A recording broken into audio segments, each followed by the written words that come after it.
especially with the staffing agencies that are not running their full compliance. I think that those staffing agencies really just like to get away with the good faith that the state is trusting them in to take on those employers.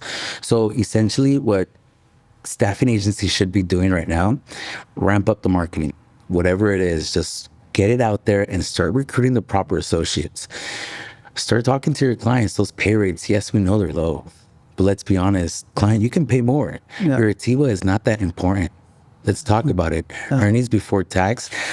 I get it. You guys want to profit and sell to these high-end portfolio companies, but no, think about your labor force. Welcome to Work Now's podcast, Humans of Staffing. My name is Savvy Singh, along with TJ Savvy, my co-host. We're here to talk to staffing professionals due to our own curiosity, to talk to recruiters, temporary workers, as well as owners, because we feel that the only way the whole industry can move forward is by us learning and teaching each other. And what better way to do it than in a podcast? And for the same exact parties involved, which is your recruiters, your owners, your clients, where has technology really impacted their lives? Where technology is today, and more importantly, where technology will be heading in the future. And that's the curiosity, Brett, that brought both of us together and to really have a one-on-one with industry professionals. So enjoy this conversation with our guests. Each one of them come from the staffing industry, and hope you get to learn something. Thank you.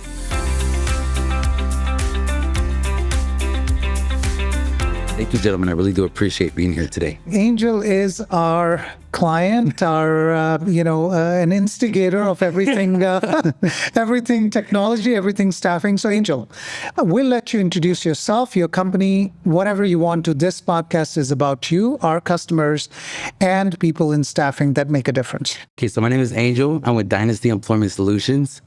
And what do you do, Angel, as Dynasty Employment Solutions? We're a managing service provider, also a staffing agency. Got it.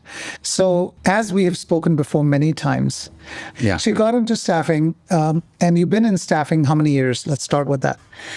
For a generation, a whole generation already. Whole generation of staffing. So what's your earliest memory in staffing? Payroll. Yeah, managing payroll in the background, honestly, was one of the biggest things of how I got into staffing, especially because the administrative work is one of the hardest ones. It's part of being somebody who was very tech-driven. I don't know, it just came naturally to me to be able to do payroll. Now, did you have any particular education in this, or did you go to school for math, or Yeah, I went to what were your YouTube- strengths? You went to YouTube University, actually. YouTube University taught me for 2 weeks. That's really the only thing I did. This is where you laughed at me. No, it's funny because I was doing sales on the side.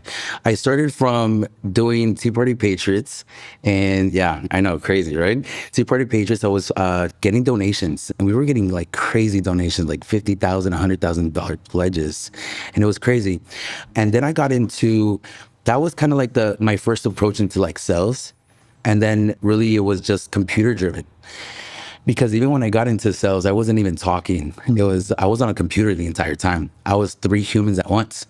So it was like we had a keypad and we would just go into it and be like, hi, hello, how are you? My name is Estrada. I'm from Tea Party Patriots, National Congressional Committee. And we do a bunch of campaigns to all the market, right? Yeah. And then we'd get a bunch of pledges. And that's really what sparked the computer savvy part of me, what really kind of exposed me into like computers. So after that, really just the tech savvy social media. I grew up on social media.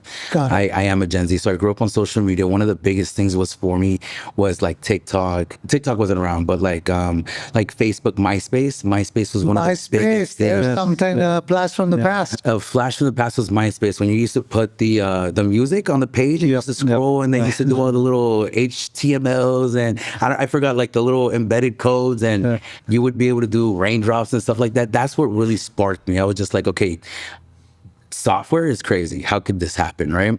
So then progressing into like, that was my spark, the interest of software. And then sales really just exploded me into a whole different field. Right after I went into that, I went into selling construction. It was crazy because as soon as I went into construction, my first day, I generated 3 leads. And I didn't know how I did it. It was like my first 3 hours I generated. What type of construction? Was it commercial, residential? What type of Residential construction? model. So I Okay. came into a city in Culver City, and they had a big telemarketing group at the bottom at the basement, and they just put 100 people down there, and people were just calling everybody in LA like, "Hey, you're looking to remodel?" These guys were ramping up like huge. Yeah. So when I stepped in, they were like, "All right, kid, just get a phone and just start dialing." I'm like, okay, like the campaign's already working. I already knew what to do. So I got on, put the little headset, and was like, "All right, hey, hello, what are you doing?" And then that's really what kind of like got me on the phone, where like I transitioned from computer to now I'm talking to people on the phone. So that day it was like a spark for me. I was just, as soon as they stopped choking, I was like, oh my God, I just gotta ask these people what they're doing, and if I'm lucky, they're gonna talk to me. Yeah. And that's kind of how I started. So the sales and then the technology was always present when I was around. So then I jumped into like an actual sales flow where I had to manage my own sales, like my own sales funnel. And that's where I jumped into insurance. Insurance was a huge game changer because it taught me really the operations of a business and the legalities of what it takes to run an actual business. That was really like the biggest explosion for me. And then still technology. One of the biggest struggles in that industry was that a lot of people didn't know how to keep a sales funnel active or use a computer or tablet or something to just better their life. And I couldn't grasp that because I grew up on MySpace, transitioning to Facebook, transitioning into Instagram. Then we got Vine. Oh, Vine exploded. Vine was like a viral platform for everybody, especially like the Gen Zs. Yeah. Then we went into like Tumblr and all that fun technology stuff. It really expanded. So then I was thinking, is like, how can I get sales on a social media platform? Then I started showing how sales could be done on the computer. You put names just by side numbers and you say hot, cold, hot, cold. And I don't know, something about that sparked the internet too, because then people started getting interested on how to do sales. So I was like, technology and sales, this is what's going to drive the future, technology. So I knew that moment that I was like, oh my God, technology is going to be the main point of contact moving forward. This is insane. So how can I 10x this? How can I make this much better? So then that's when I jumped into the sales funnel and I put everybody on Excel sheets. And then I started looking for a CRM and I just couldn't find a CRM. I was like, okay, whatever. But I was the top grossing sales rep for the company in the first year that I joined them. Wow. My first year I asked for a raise, they didn't give it to me, so I left. Right after that, I went to the boss, asked him for a job, got that. Then I showed him Google AdWords and that exploded. That was just technology. His mind was like, you're introducing like technology to these rich Caucasian men that have nothing to do with computers and they're still living in the old generation, and you're bringing in this platform. So for me, it was easy to just bring in a platform and show them, hey, look what this can do. I don't have to sell you anything. Just look what it does. So that's always resonated for me. Software. So when I jumped into, like, let's say, insurance, I was there for quite some time. I really built a career out of it. And then, my family in the background, my aunt, my mom, my sister, my cousins have all been in staffing their entire generation. So it was just natural for them to just call me and be like, hey, can you do payroll? You do workers' comp, can you do payroll? And I was like, no, I can't. But let's have a meeting because I want the workers' comp. I want that rate. What can we do?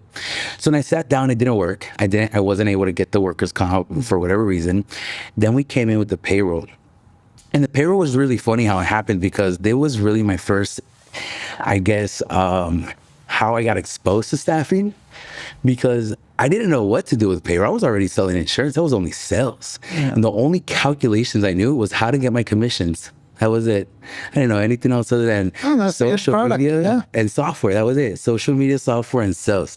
So when I had built a team of sales and I was already I was getting the ball rolling. I had the ball rolling. I was like grossing 30 net a month in just sales and insurance. And it was insane. I had a niche in commercial. And how old were you at that time? 21, 22. You were doing this at 21 and 22? Yes. Wow. Well, it's funny because I jumped into insurance at 18. 18 was when they had the big, massive onboardings of insurance agents just coming into Los Angeles and like, come in, anybody can do it. But the difference with me was I was the youngest one. Everybody was 30, 40 years old. And I was using social media That was one of my biggest things. Social media was one of the biggest things for me. So I've always been embedded. And so I grew up on it. That was it. So when I came into staffing and I saw payroll and how they were doing it, I'm just like, this is messy. How can software make this better? That was my first approach. And I did follow paper. I followed paper all the way down to where they asked me to do everything paper. So I did it. That was the niche. But as soon as I stepped in, I was like, you know what? We have to flip this.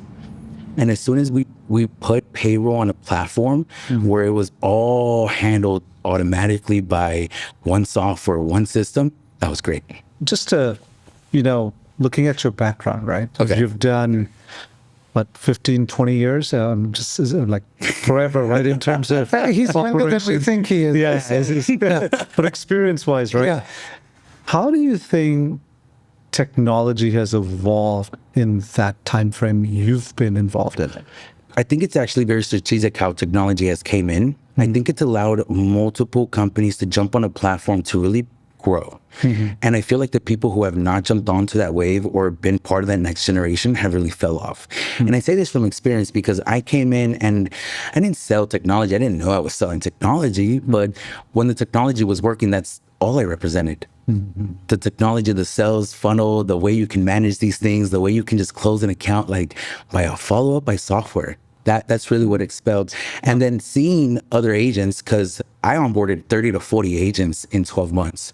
So seeing those agents and especially the older ones that weren't using social media, weren't listening to me about social media, they all fell off. There was only 5 out of 40 people that survived, and they were all using social media. So, Angel, what I'm curious about, because I'm in sales, right? And you evolve as you go about, right? As you do more of it. What is the one thing that you're looking for in a salesperson now that you've seen it in all these different industries, right? What is the one spark that you always look for that defines them from anybody else? I like to avoid sales reps. And the reason why is because every sales rep comes with a built false expectation of what's already been done in the industry of what they can obtain. And for me, it's about building a whole new team and a whole new generation in staffing. So when I look for people in sales, I don't specifically look for someone for a certain position. I look for what's good in people.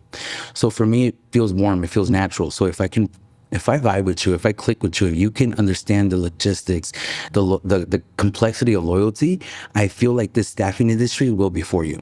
And the reason why is because someone who's a next generation, someone who's very transparent, very clear, isn't scared to tell you exactly how they feel. I feel that's really what drives, especially with software, because software is the exact same way. It's a computer, it's black and white. It's not going to lie to you and hide feelings from you. Yeah. So imagine finding somebody else who works like that autonomously. That will take you forward. I think that's what I look for. I look for different people. I don't find positions in people. So what were the most difficult component of 2024 for you? And then we'll talk about 2025. Let's talk about this last year.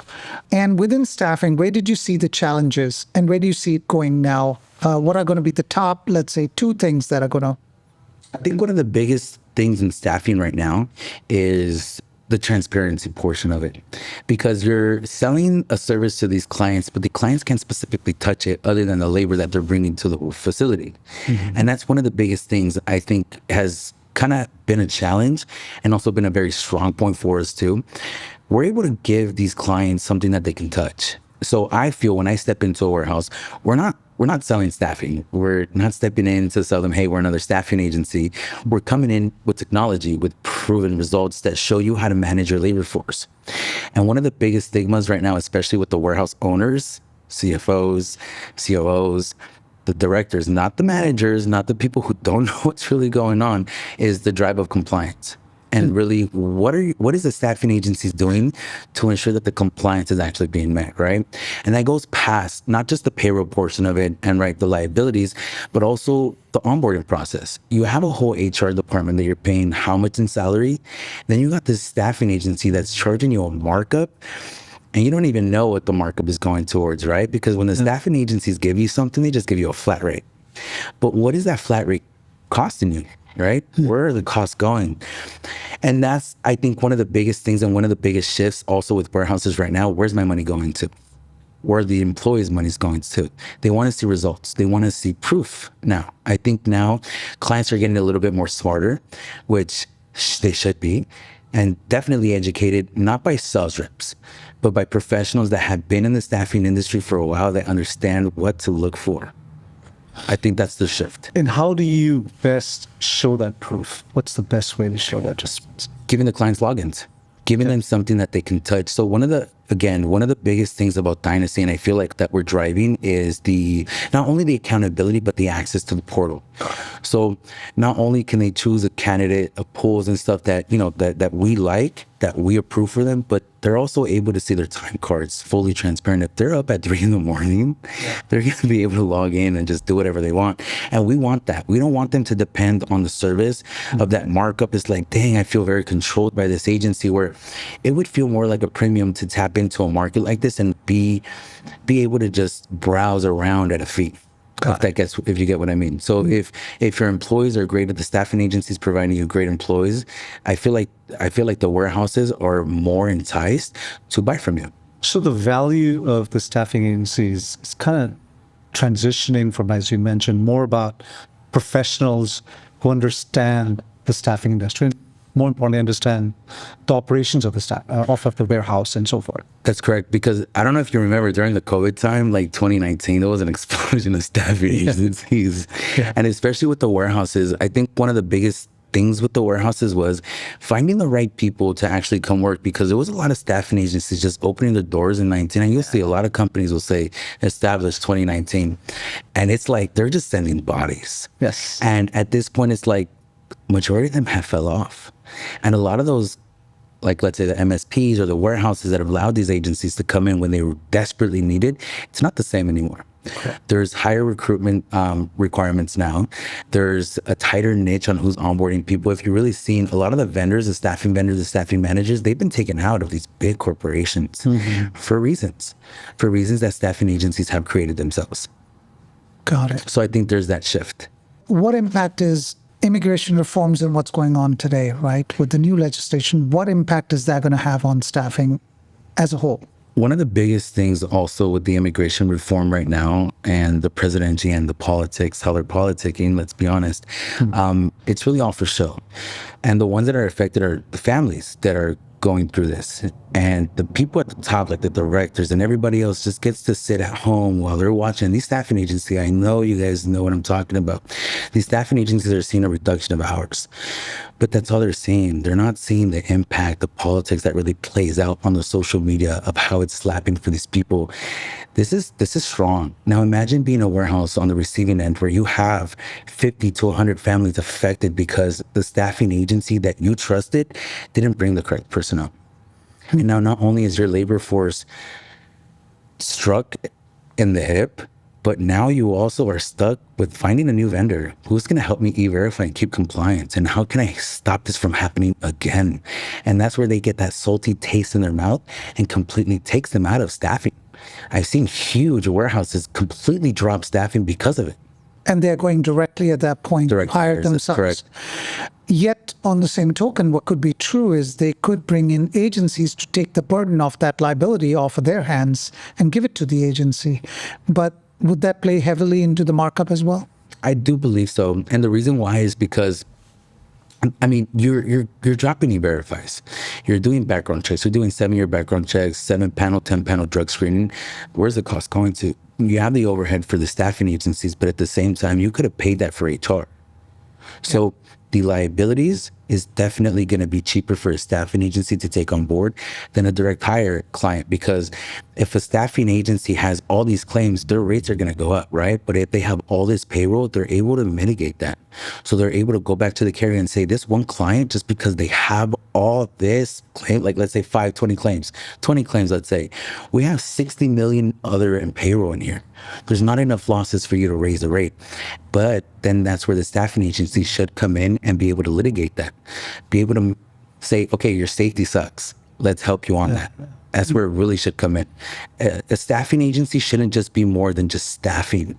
There's human resources involved. There's labor management involved. Where's your software? How are you managing these people? There's compliance. There's onboarding. There's so many things to take care of where I feel that of a human cannot do. A paper is just too much. Now imagine if you're hiring and flipping 300 to 500 temps a day. It's impossible. And In this environment, what would be this would be for everybody else that's trying to go through this, right? You're going through this, and everybody else. Obviously, California, Chicago, Illinois, and 5, 6 other states, New Jersey, are heavily affected.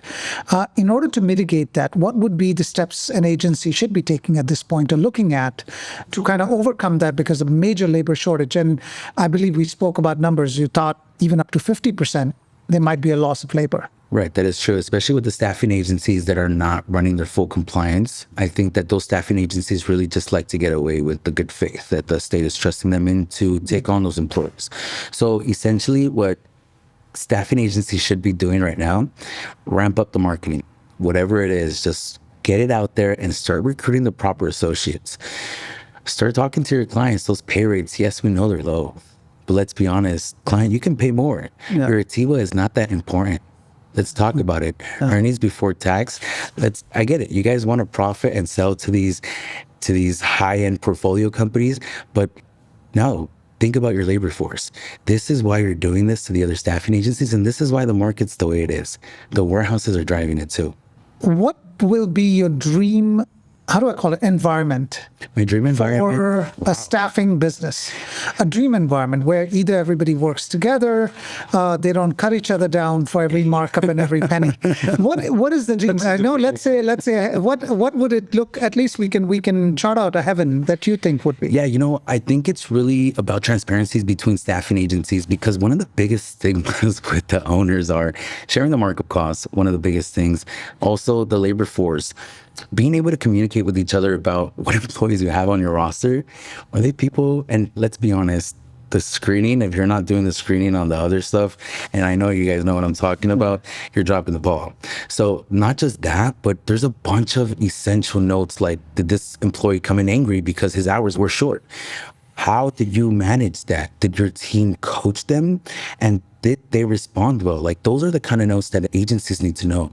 If there was transparency between the associates, I think it would drive profitability, one, and also the markups between clients. Clients are gypping all the staffing agencies. You go into a warehouse and they say, if you're paying 40, I'm paying 36. You're paying 36, I'm paying 30. You're paying 30, I'm paying 26. It's a game. So if you were to have a platform where it says, hey, whoa, watch out, it's actually lower than what other staffing agencies are, you don't have to specifically give a number, but if you're up there, you could be up there. Like, you don't have to cut each other down. And let's be honest, if you're an actual reputable staffing agency, they're going to want to use your service. It's really of who is selling the best service out there and who's managing the personnel better. Who's treating them better. So on your side, that would be For me, heaven on earth is driving compliance across all staffing agencies, where we would all follow a basic markup rate for all the warehouses to stop cutting. If the warehouses want to cut the markups, let them cut them themselves. Let them get into that. Staffing agencies shouldn't have to be put in a predicament where they're cutting each other open. I feel like if we were all on one platform, I think that would be heaven for us. Because then you even out the playing field. You create a regulatory form, like a board, like a commission board, where this is a price. You can't go up, you can't go down, you can't hike it. Inflation, there needs to be regulation. And that results also in better quality of the associates you're getting and the better service you're going to get as a client as well. I mean, it's completely transparent is what you're saying, right? The collaboration going on between all the staffing agencies saying, hey, this is our markups. Would that be similar to also, we spoke about earlier about associates being disclosed across the staffing agencies, right?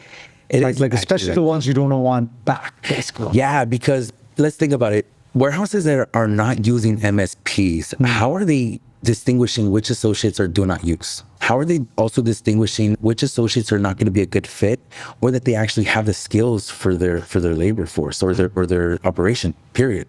So some of these guys are doing manufacturing, beauty, labs. So you essentially need to give these employees a rating for the staffing agencies to understand, are they going to be able to keep that associate there or not? Because if work got slow at another facility, there's no reason for an associate not to work.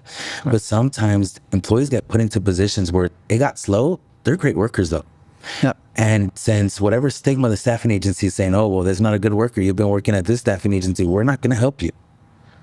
I think that's one of the biggest things.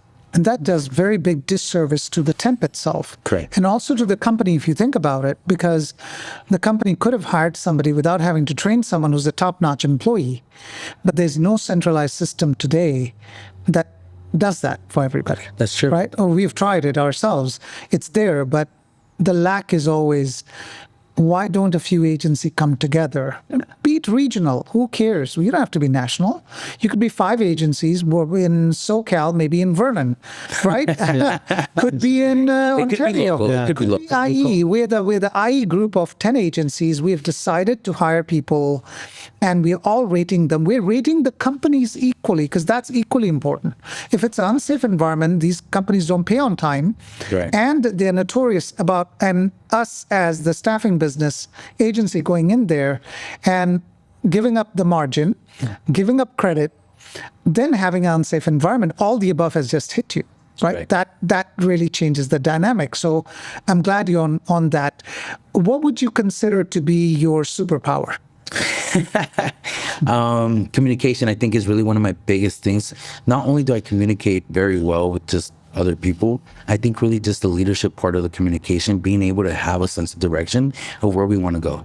I think that's one of my biggest things. And especially when I come into warehouses and we do rollovers, when the employees are in there and they have a big stigma about being rolled over to multiple staffing agencies, we've seen it. It's very easy for me to come in and say, hey, I want to take care of you. And for people to just come up and start hugging me. It's easy for me. That's my superpower. I connect with the people. We are for the people. We the people for the people. And that is our motto at Dynasty, by the way. We're very people. And it's worked. It's worked, actually. It's working very well.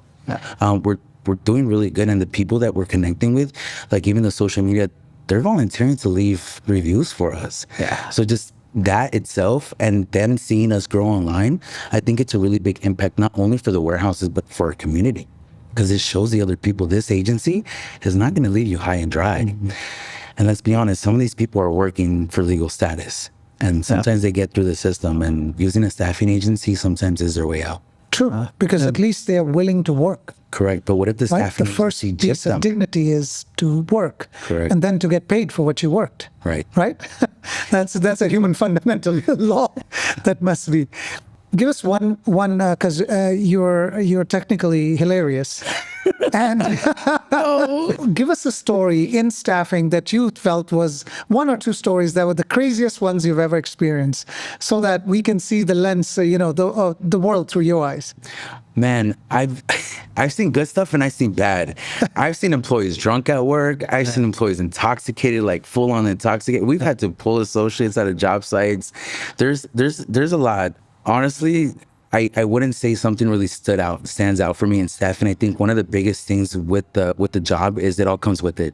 So even if you're going over there to pick up the person yourself or drop them off because they cut off a finger going to the clinic or going to the ER, it's normal. It's part of staffing. So if you don't have the guts for it, get out. I think honestly, I've had a lot of stories. I mean, I grew up in staffing. I've seen fingers being cut, foots being broken. You got feet dangling and stuff. So you get everything. You get a little bit of everything. So you got to have the stomach for it. You have to have the stomach for it. I've been out in the field where essentially you're front desk, and I've been up in corporate. I've been a director too. So I know all ends of the spectrum when it comes to staffing. And there's always an interesting story in every corner as it is.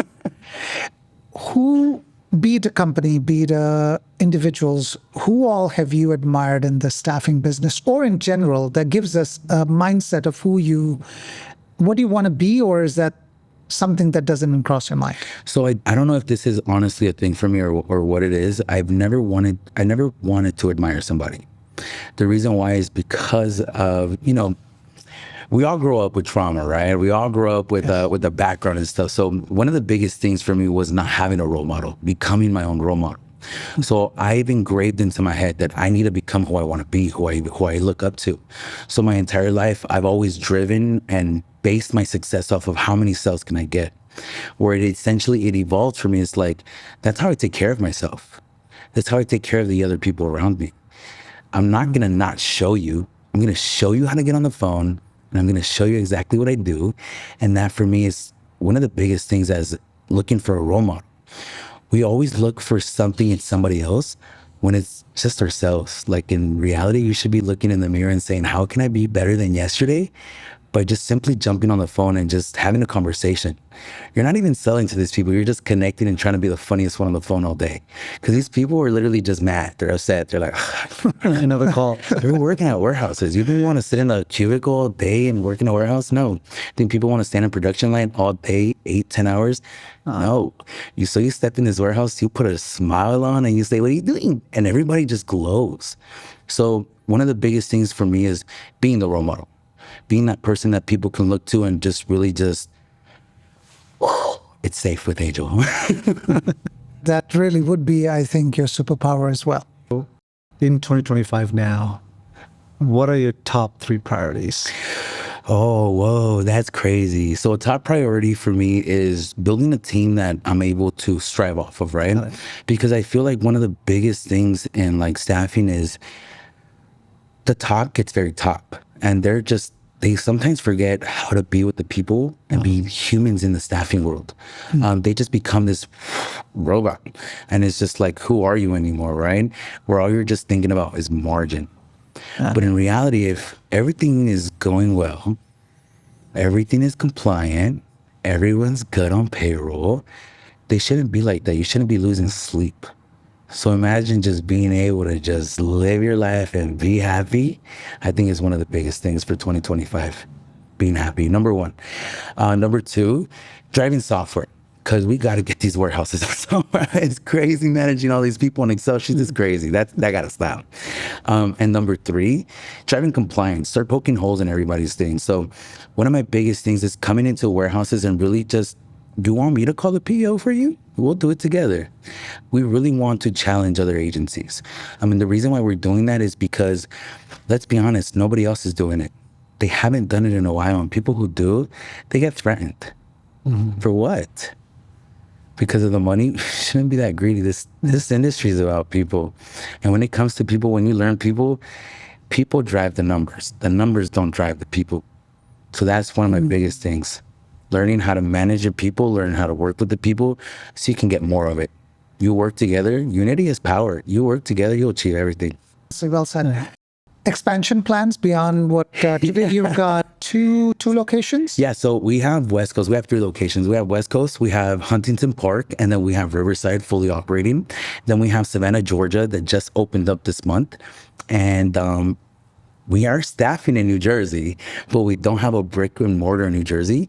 But again, one of the biggest things for us is kind of having a home base just on each side, and then being able to just manage all our people and all our sales through a platform, through a cloud, create autonomy for the company, create a basic guideline of what markups you can set. Yeah, our thanks to you for being a esteemed Work Now customer with our entire platform. We've gone through it. Improving it on a daily basis, right? That's what the key is for everybody. For clients, what advice would you give again, we'll go back to 3 things that they should be asking a staffing agency when they bring them on as one of their vendors? Correct. I think one of the biggest questions that already gets asked, let's just put it out there, what makes you different, right? My response is we're not different in staffing. We're different in technology. Because one of our biggest selling points is nobody's doing staffing the way we are. Nobody wants the client to log into the payroll portal. They don't want them to log into the time clock. They don't want them to. They don't want them to use a platform where they can order one order from all agencies. They don't want that. We do. We drive for that. We strive for that. Why do you think that is? Because they're fighting with each other. They all come from the same network. If you really think about it, they all come from the tippity top, all one person trickling down the river and the fountain. Everybody, the sun shines for everybody, but nobody thinks like that. Everyone is like, has this statement like, it's mine. It's mine. And it's not. It's nobody's. It's God's. It's not nobody's. It's the universe's. So I feel like as soon as some people let go of the grasp of owning material things, I think they'll just get over it and just live so freely. You can own everything in the world and still not be materialistic. That's a good way to put it. Which area, within the staffing industry, when you look at light industrial, look at manufacturing, distribution, be it medical, be it others, oil and gas is becoming big.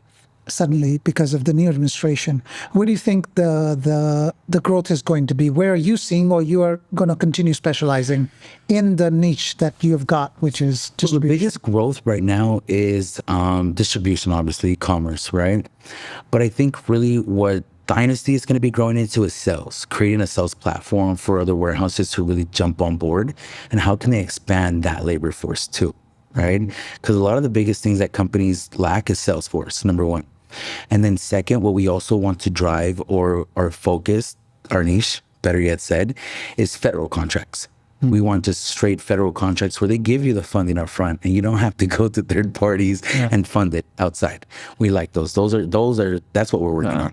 So if you can get a UEI, get one. If you can get a SAM registration number, get one. Whatever you can do, register. Because there are contracts up there for grabs.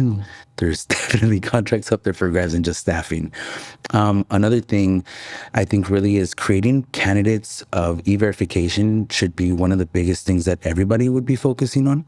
I think that if everybody just starts driving compliance now, in 5-10 years, we can clean up the market. It will, because it'll automatically clean up the entire system. Yep. And anybody who's the holder of real data, which is, we know this individual is e-verified, they've got a clean background, they've got all of this, that is a gold employee. The talent pool, right? Basically. Yes, that's the talent pool that's going to make a difference. How would you like a change in the funding world? I know how funding works to some extent. Okay. It is a challenge. It's the biggest challenge each and every staffing agency faces today, which is Why? God, because it costs money. If you're doing very low markups, your funding is getting you. That's the problem, right? That's the problem, right? So it's a chicken or the egg, right? You don't get the business if you don't have the markup, and if you can't do the markup, lie. right? No, that's how would you go about it? I'm not in that, so No, I think that's actually one of the biggest stigmas right now. If you don't have the markup, you don't get to sell. That's incorrect. That's totally wrong. Because even when you drop the markup, the accounts still don't close. So it's not really about the markup. It's not about having the price to sell for the clients. It's the clients believing in the mission that you're targeting. It's actually having something you're targeting. These staffing agencies just open staffing for money. And labor force, that's it. They just want an empire to build and say it's mine. Some of them don't. Some of them actually want to change people's lives and put scripture readings in their contracts. Some of them actually do believe in that. But in reality, one of the biggest things should be just creating autonomy across the world. If you could just create multiple businesses across multiple platforms and just create autonomy, you can take over the world. It could be anybody you want to be. true in its own sense. Well, Angel, we're just having a lot of fun getting over our nervous jitters now that those are out of the way. I know, right? Those are out of the way. Talk to us about what are you doing on social media? Hey, creating. Besides being on Work Now's podcast, what else is going on? We're creating funny videos. We're just focusing on really getting out to the people because everybody's on social media. Everybody's at home right now, so they're looking through their phones. And one of the biggest things for us is driving the social media platform for employees to have the accessibility to apply online, see what we have available, and then once they see what we have available, then they can come in and get screened or just get screened in the background. Then they become a pool and they become a candidate in the pool. And that for us is what's driving our social media. That's what makes us want to do social media more. So when we see 100 applications coming in one day, we're like, let's do more. Let's jump on it. And then majority of those, let's talk about it. There are a lot of them are E-Verify. Because a lot of the market on social media and all that stuff that they're sharing, it's a lot of the communities sharing between each other on how to get into the working market. But a lot of the e-verification funnels through that, and we can dispatch those and put those onto the clients that need them. And out of those platforms, which one do you love the most? TikTok, oh my God, TikTok loves us. We put something on TikTok and it'll just go, it'll ramp up. TikTok is one of my favorite platforms, especially because it's the most Gen Z. So if you really see TikTok, Instagram, and Facebook, you have the boomers, right? So the boomers, everybody's like, I still don't log into it. I feel old if I go in. Yeah. That's Facebook. Yeah. Then Instagram, you have the middle-aged people. Everybody who's like, day to day, 9 to 5s. And then you got TikTok. And then TikTok, you got all the kids, you got the 18, you got the entrepreneurs, you got the 24s, you got the 25s, some under 30. Yeah. Those are the people looking for an opportunity. They're scrolling or understimulated. They're laughing and crying at the same time. Why can't you apply? Yeah. That's the grasp we want to get. That's what we're focusing on. Those funny videos are driving profitability for us. Believe it or not, we're branding. We're becoming a home brand for everybody. Now they're saying, wow, Dynasty. There isn't another Dynasty. And if there is, they're not Dynasty. It's Dynasty material. So when people are seeing Dynasty and they see the brand, they're like, I want to work for them. Why is it that everybody's here? What is going on here? Why are they so happy? So that's really like our biggest thing with social media. TikTok loves us. We love TikTok. Everybody on TikTok love it. I feel like one of the biggest things also with TikTok is how it really exposes the politics and what's really going on right now. There's mainstream TikTok, and then there's the kind of like the background TikTok where everybody's like awake. The government's not lying to you. So that TikTok really pushes us forward, the awake people. It's what really gets us to move forward. People who are on the phone checking if their thing actually verifies. That's what we want. Oh, didn't realize that. I've never looked at a TikTok that way. Yeah, very powerful tool. So since we're on technology, there's been a lot of buzz on the AI front, right? I think it's just for years, and it's got even hotter and hotter every day. Where do you see AI playing a role in your business, and how viable do you think it really is? So I'm on the 50-50 side for AI. And the reason why I say that is because I drive for AI. I like AI. But the biggest things with AI is not being able to add my personal touch that we do for the staffing. So where we screen associates and we get to personally talk to them. But one of the biggest things with AI is you get to listen to these recordings and you see if this is a person you actually want to talk to. So it's like one of the biggest things with Gen Zs is we don't like to jump on the phone like that. Well, at least my peers don't. But I do. I love jumping on the phone. But a lot of them don't. So imagine if they have a platform where AI is doing all the screen for them. Another human is answering everything AI. The Gen Z human can go on there and be like, yeah, this is somebody I want to work with. They can easily distinguish if they want to call those people back or not. They're not wasting their time for 9-10 minutes. They're letting AI do it.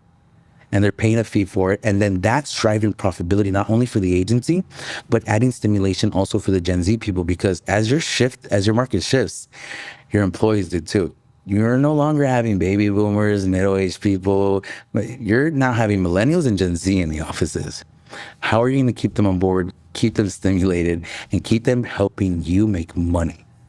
That's really the biggest. Yeah, that's very interesting, because that's kind of the complexity that a lot of agencies are going through, which is, I've got this process. Which part of the process should be AI? Which part of it should be quote unquote real human, right? Right. And you just mentioned like if I can get the AI to do that initial pre-vetting, and then I'm listening to these hundreds of recordings, and then the AI is determining, for me, which one matches the best. And then I, as a human being, pick up the phone and I only talk to those individuals. Right. And I think that's the journey we are seeing right now across the board in AI. Well, that's actually one of the biggest things, because I am also on the AI platform currently. And one of the biggest strides that we drive, especially with the social media influence, we see 100 to 200 people calling in and applying a day per branch. So if you're driving that many applications, how are you ensuring that your staff is not wasting their entire day on just people who are DNU or DNRs? How do you manage that?